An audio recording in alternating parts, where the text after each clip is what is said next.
प्यारे विद्यार्थियों, आज हम आरोह भाग 2 का श्रम विभाजन और जाति प्रथा जो आखिरी लेसन है उसको पढ़ाने जा रहा हूँ। श्रम विभाजन और जाति प्रथा, मेरी कल्पना का आदर्श समाज, 2 शीर्षकों से यह पाठ लिया गया है। बाबा साहब भीमराव अम्बेडकर ने इसे लिखा है।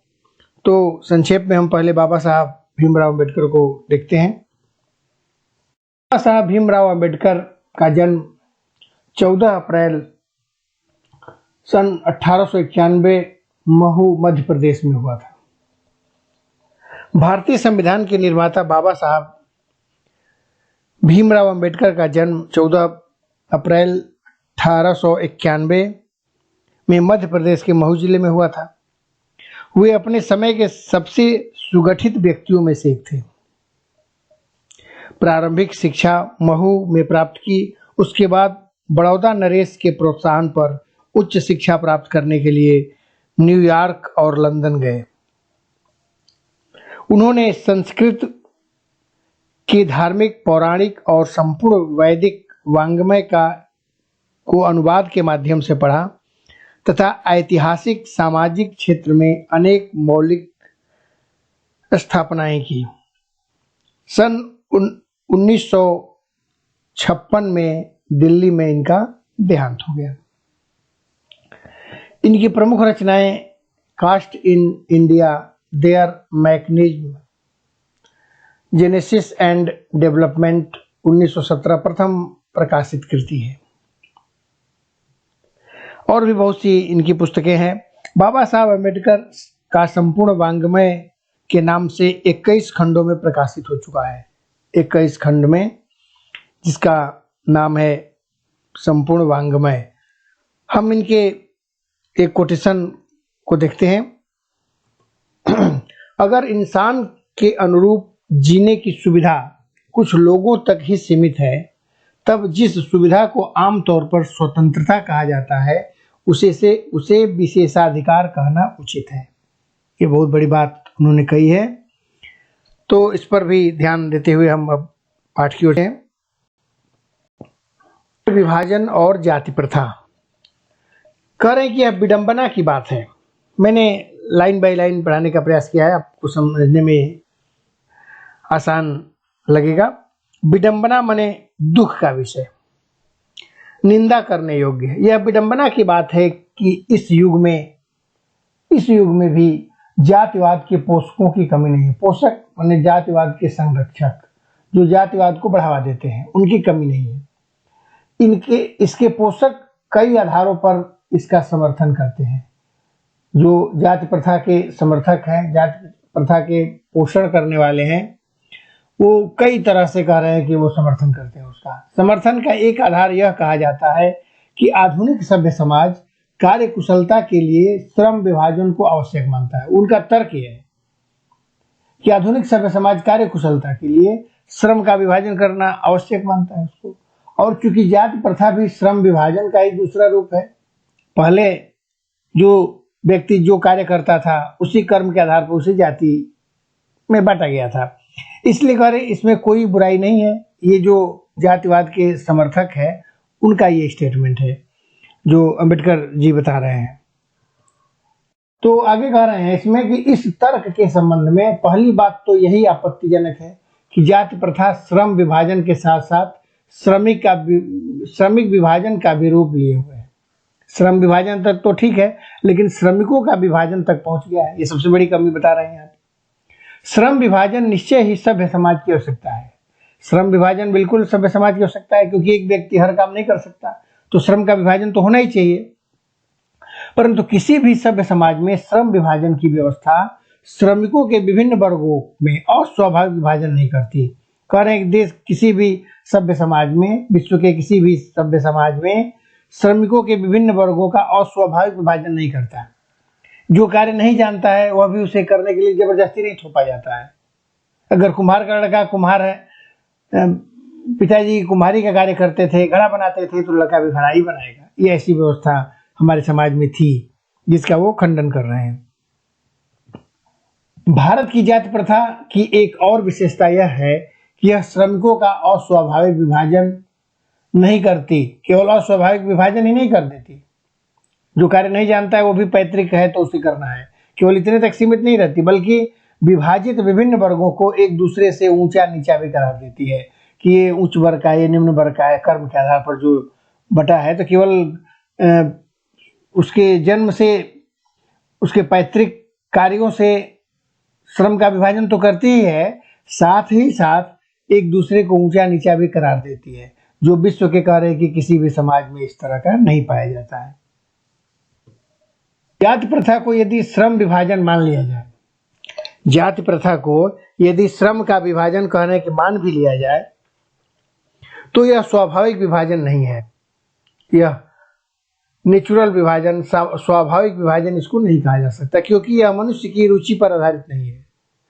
जाति प्रथा को अगर हम श्रम का विभाजन मान लेते हैं तो उसे रुचि के आधार पर नहीं है। अब उसके पिताजी क्या करते थे, लड़का भी वही करे, उसमें इंटरेस्ट नहीं है, फिर भी उसमें उसकी रुचि नहीं है, फिर भी वो उस पर थोप दिया जाएगा कि वही कार्य करेगा। कुशल व्यक्ति या सक्षम श्रमिक समाज का निर्माण करने के लिए यह आवश्यक है कि हम व्यक्तियों की क्षमता इस सीमा तक विकसित करें, हम व्यक्तियों की क्षमता को विकास करें, और जिसमें इंटरेस्ट है, जिस विषय में रुचि है, जिस कार्य में रुचि है, उसके हिसाब से उसे प्रशिक्षण दिया जाए और प्रशिक्षित होकर के वो अपने कार्य को करे, वो अपने पेशा या कार्य का चुनाव स्वयं कर सके। ऐसा होना चाहिए, लेकिन ऐसा वास्तव में नहीं है हमारे समाज में, ऐसा अम्बेडकर जी कह रहे हैं। इस सिद्धांत के विपरीत जाति प्रथा का दूषित सिद्धांत यह है, जाति प्रथा का दूषित सिद्धांत यह है कि इससे मनुष्य के प्रशिक्षण, जो ट्रेनिंग दी जाती है, जो सीखता है, अथवा उसके निजी क्षमता का विचार किए बिना प्रशिक्षण के या उसके बिना रुचि को जाने, इंटरेस्ट को जाने, दूसरे ही दृष्टिकोण से, जैसे माता पिता के सामाजिक स्तर, माता पिता का सामाजिक स्तर क्या है, माता पिता उसके कौन सा कार्य कर रहे थे पहले से ही, अर्थात गर्भधारण के समय से ही।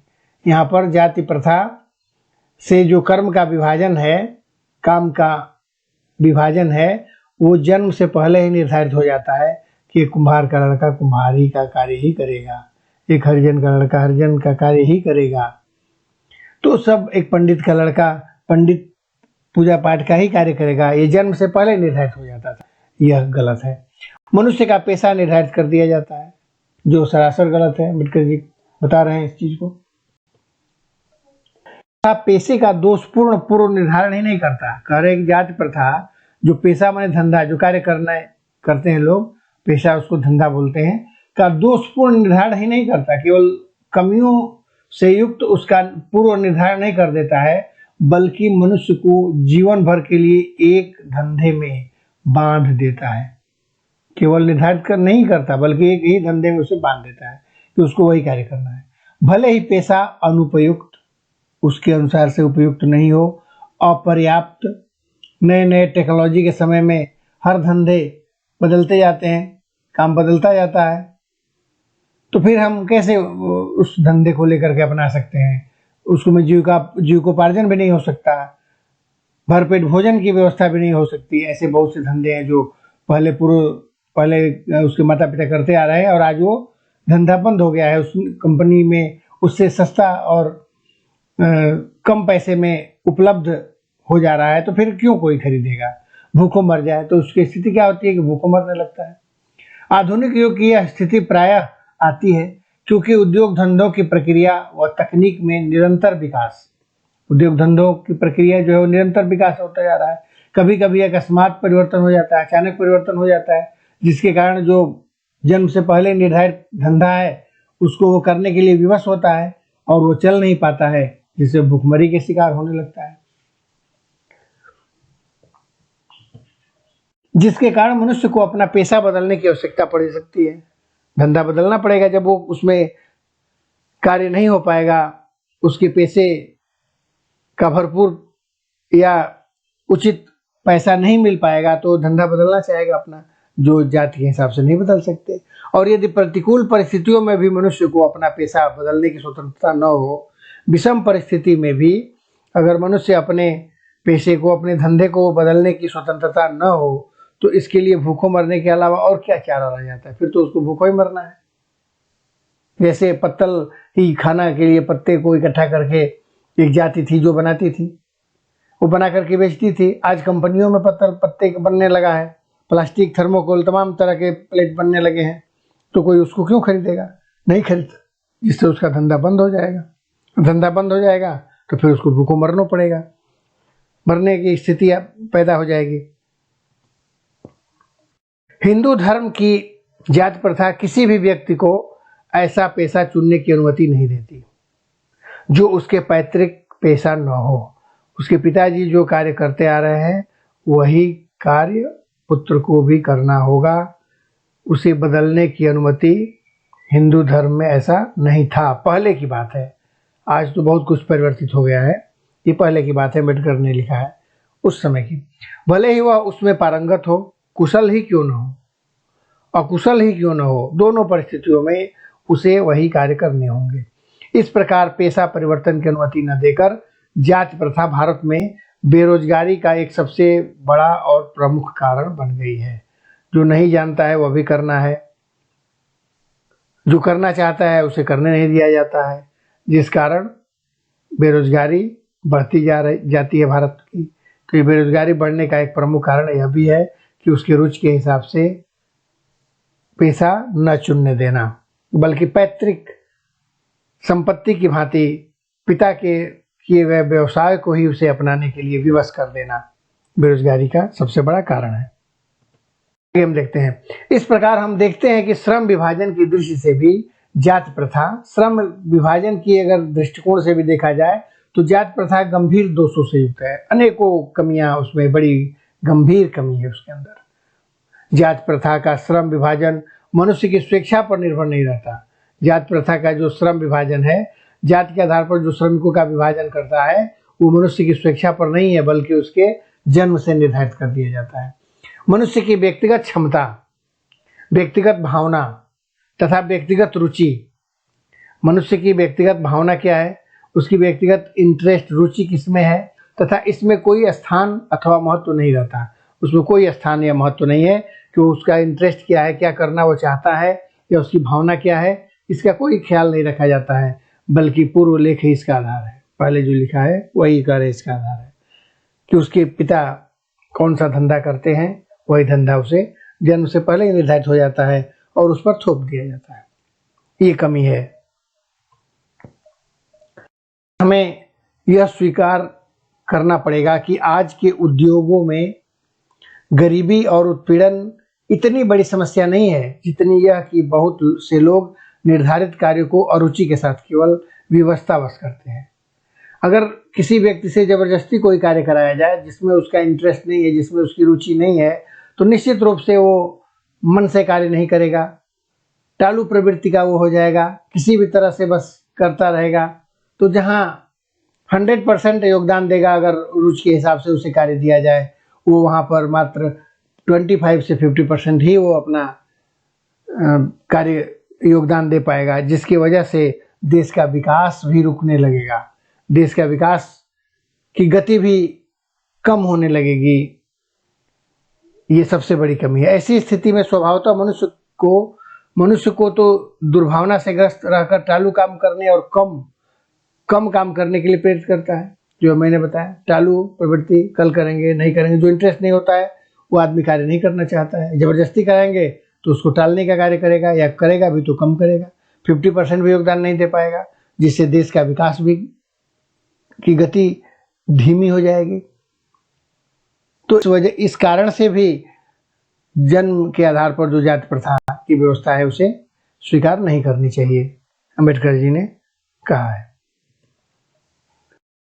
ऐसी स्थिति में जहां काम करने वालों का न दिल लगता हो न दिमाग, कोई कुशलता कैसे प्राप्त की जा सकती है? न तो वो दिल से करेगा न दिमाग से करेगा, उसमें उसकी रुचि ही नहीं है, जबरदस्ती उस पर थोपा गया है, तो कैसे उसका मन लगेगा? वो कार्य करेगा नहीं। अतः यह निर्विवाद है, इसमें कोई विवाद का विषय नहीं है। यह निश्चित रूप से सत्य है कि सिद्ध हो जाता है कि आर्थिक पहलू से भी जाति प्रथा हानिकारक है, तो उसका आर्थिक विकास भी नहीं हो पाएगा, अब व्यक्ति का आर्थिक विकास अगर स्लो हो जाएगा, धीमा हो जाएगा, तो उसका प्रभाव देश पर भी पड़ेगा। तो निश्चित रूप से कहीं ना कहीं इसमें दोष है।